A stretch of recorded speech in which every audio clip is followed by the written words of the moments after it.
The member for North Sydney. Well, thank you, Mr Speaker. And Mr Speaker, my question is to the Treasurer. Order. And Mr Speaker, I remind the House that the last time the Labor Party had a debt, it took the Coalition to pay it off. And now the Labor Party has an even bigger debt, Mr Speaker, which is going out, Mr Speaker, all the way, Mr Speaker. Member for North Sydney, resume his seat. Mr Speaker. The member for North Sydney, resume his seat. The member for North Sydney will resume his seat.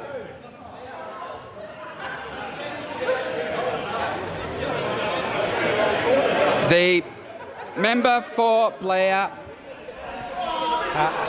Member for Blair has the call.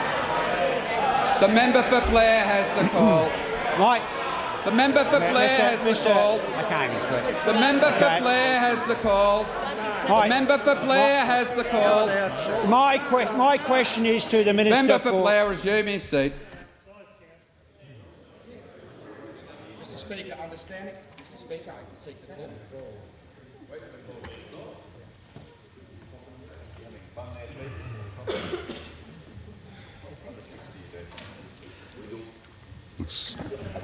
The member for Sturt.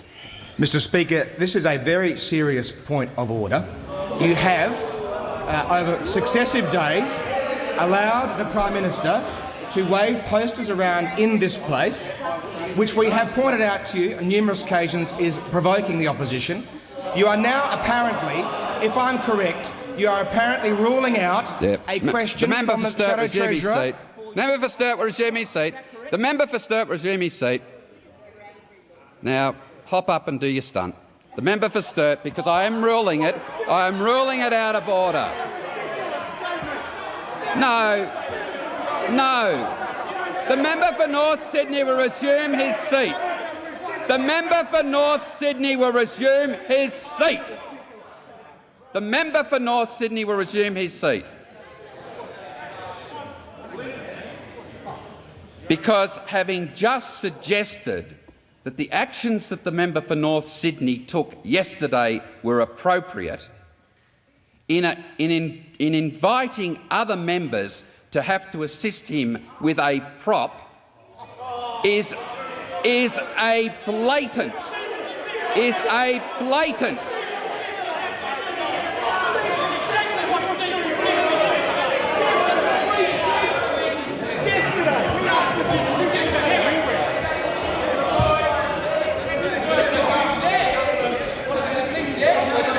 On yesterday's occasion, if you are suggesting that the passing of the papers that were to be tabled is akin to what you just did, I'm surprised.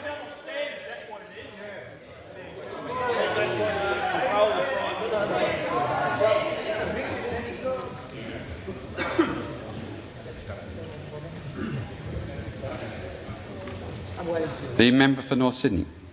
Mr Speaker, I respectfully suggest to you, Mr Speaker, that I am using this prop to illustrate the matter that goes to the substance of my question about the government's debt. The member for North Sydney will resume his seat. I'm about to explain to you, member for McEwen. If we took each of those frames individually, there would have been no complaint.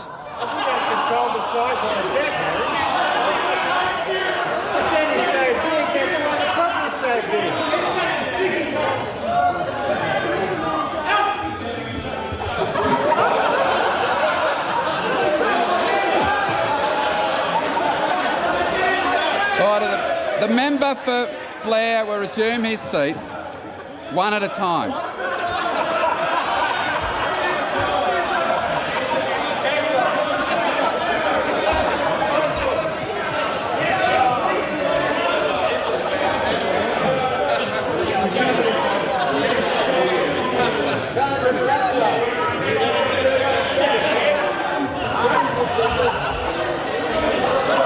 Get separated.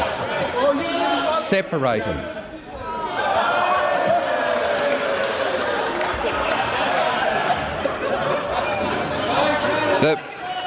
I'll give him the call next. While you prepare. No, well, come on. I mean, we're not running a sideshow.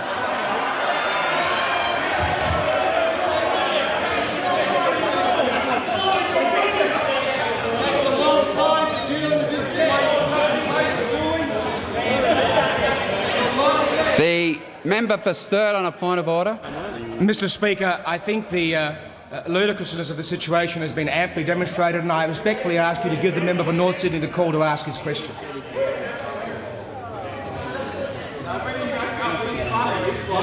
The member for North Sydney will come to his question now, or he will lose the question. The member for North Sydney. My question refers. I refer the Treasurer to the fact that the last member time for the North Labor Sydney Party will was resume his seat. The Chief Government Whip. Mr Speaker, with great respect, you gave the call to the member for Blair. His call has been interrupted by a number of points of order, but he actually still had the call. The member for North Sydney has the call.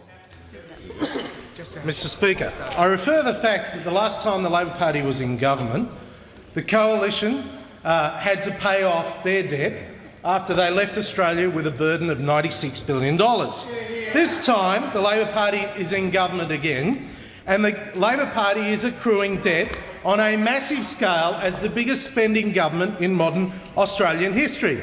And the debt is getting bigger and bigger and bigger, and redder, just like the Deputy Prime Minister's face, Mr Speaker. And I say to the Treasurer, now that the Minister for Finance said simple mathematics explains how to pay off all of this Labor Party debt, will you now come clean with the Australian people about just how much debt you are really leaving Australians? The Treasurer. Can't read your draft, Joe. Well, Mr Speaker, the member for Fadden's warned. Mr Speaker, they can never get fired up about jobs in local communities. They can never get fired up about the people that are being pushed against the global recession. But what we just saw was the hockey $300 billion debt. That's what we saw.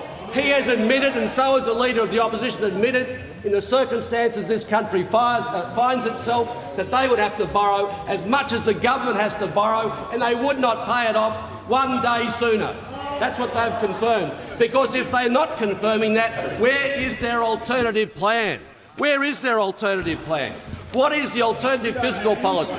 I remind the Leader of the Opposition to be status. A blank piece of paper, Mr Speaker. A blank piece of paper. No alternative fiscal policy, because they know that this government has had forced upon it, and this country has had forced upon it, a $210 billion revenue collapse.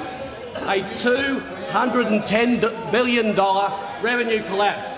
And if they were going to do something different, what they would have to do is savagely increase taxes or savagely cut back services. And they come into this House and won't nominate one saving they could make. And what that means is that they would borrow every cent the government has borrowed, and they would not pay it back one day sooner. They are complete frauds.